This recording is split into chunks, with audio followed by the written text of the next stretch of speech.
قربانی کس شخص پر واجب ہے؟ قربانی کس پر واجب ہے، اس کے نصاب کے بارے میں تفصیل سے بتا دیں آصف صاحب کشمیر سے۔ جناب آصف صاحب، قربانی کے نصاب میں 5 چیزیں دیکھی جائیں گی، 5، یہ خوب اچھی طرح دماغ میں بٹھا لیں۔ اور یہ 5 چیزیں کس دن دیکھی جائیں گی؟ بقرعید کی صبح صادق، یعنی 10 ذی الحجہ کی صبح صادق سے لے کر 12 ذی الحجہ کے غروب آفتاب، یعنی یہ جو 3 دن ہے نا قربانی کے، 10، 11، 12، ان 3 دنوں میں کوئی شخص صاحب نصاب ہو تو اس پر قربانی واجب ہے۔ صاحب نصاب کا مطلب کیا ہے؟ یہاں پر قربانی پر خوب سمجھ لیں۔ سونا ہو کسی کے پاس، یا چاندی ہو، یا مال تجارت ہو۔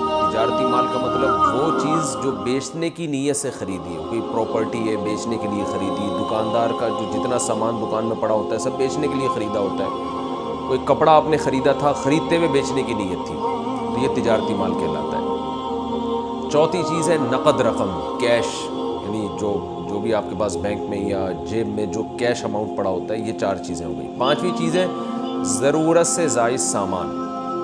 ضرورت سے زائد سامان میں بہت تفصیل ہے، آسان اس کی ایک جو ہم اگر ضبط کر سکتے ہیں تو وہ چیز جو پورے سال بھی استعمال نہ ہوتی ہو، گھریلو چیزوں میں وہ چیزیں جو پورے سال بھی استعمال نہ ہوتی ہیں، جیسے کپڑے کوئی یا برتن ہے، ڈنر سیٹ ہے، پورے سال استعمال نہیں آتا۔ اسی طرح کوئی پراپرٹی پڑی ہوئی ہے جو نہ کرائے پر دی ہے آپ نے اور نہ آپ اس میں رہتے ہیں، وہ پراپرٹی بھی ضرورت سے زائد میں داخل ہے۔ تو یہ جو 5 چیزیں ہیں، کسی کے پاس یہ 5 چیزیں، ان کی جو ویلیو لگائی جائے گی تو ان 5 چیزوں کا مجموعہ اگر 52.5 تولہ چاندی کے برابر ہے، 52.5 تولہ چاندی آج کل 65-70 ہزار کے لگ بھگ ہے، نیٹ پہ سرچ کر لیے گا، تو کسی کے پاس یہ 5 چیزیں، یا 5 میں سے 4 چیزیں، یا 4 میں سے 3 چیزیں، یا 3 میں سے 2 چیزیں، یا کوئی ایک چیز 52.5 تولہ چاندی کے برابر ہے، اور یہ بقرعید کی صبح صادق سے لے کر ذی الحجہ کی 12 تاریخ کی غروب آفتاب سے پہلے تک رہتی ہے اس کے پاس، تو ایسے شخص پر، یعنی بقرعید کی صبح صادق کے وقت اس کے پاس یہ نصاب موجود تھا، اور یہ 13 تاریخ کی ذی الحجہ تک اس کے پاس یہ نصاب موجود رہتا ہے، تو وہ صاحب نصاب کہلائے گا۔ 13 تاریخ نہیں، 12 تاریخ، 10، 11، 12، 3 دن، تو وہ صاحب نصاب کہلائے گا اور اس پر قربانی واجب ہے، بشرطے کہ یہ جو 5 چیزیں یا 4 یا 3 یا 2 چیزیں میں نے بتائی ہیں، ان میں سے سب سے پہلے قرضہ مائنس کیا جائے گا، یعنی قرضہ مائنس کر کے 52.5 تولہ چاندی کے برابر بن رہا ہو۔ اسی طرح گیس بجلی کا بل جو ان کے اوپر لازم ہے وہ بھی اس میں سے، یا جو مہینے کا راشن آئے گا وہ بھی مائنس کیا جائے گا، جو گھر کا ضروری راشن ہوتا ہے نا وہ بھی مائنس کیا جائے گا۔ مائنس کرنے کے بعد اگر 52.5 تولہ چاندی کے برابر رقم بچ رہی ہے تو ایسے شخص پر قربانی واجب ہے، چاہے مرد ہو چاہے عورت ہو۔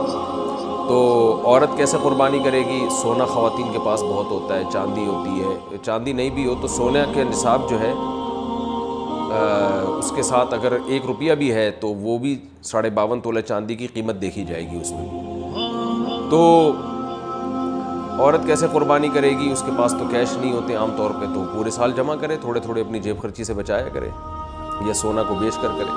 البتہ کسی کے پاس صرف سونا ہی ہے اور یعنی باقی 4 چیزوں میں سے کچھ بھی نہیں، 1 روپیہ بھی نہیں ہے، تو پھر 7.5 تولہ سونا جب تک نہیں ہوگا قربانی واجب نہیں ہے، یعنی سونے کے ساتھ اگر چاندی ہے یا پیسے ہیں یا تجارتی مال یا ضرورت سے زائد سامان ہے، پھر سونے کی ویلیو دیکھی جائے گی، سونے کو نہیں دیکھا جائے گا۔ لیکن اگر صرف سونا ہی ہے تو پھر 7.5 تولے سونے سے کم پہ نہ زکوٰۃ ہوتی ہے نہ قربانی ہوتی ہے۔ تو یہ ہے، تفصیل سے آپ کو بتا دیا، تو آپ چاہیں تو اس میں ایک گائے میں حصہ لے لیں، چاہیں تو بکرا لے لیں، چاہیں تو دمبا لے لیں۔ مرد پر الگ واجب ہے، عورت پر الگ واجب ہے، جو بھی صاحب نصاب ہوتا ہے۔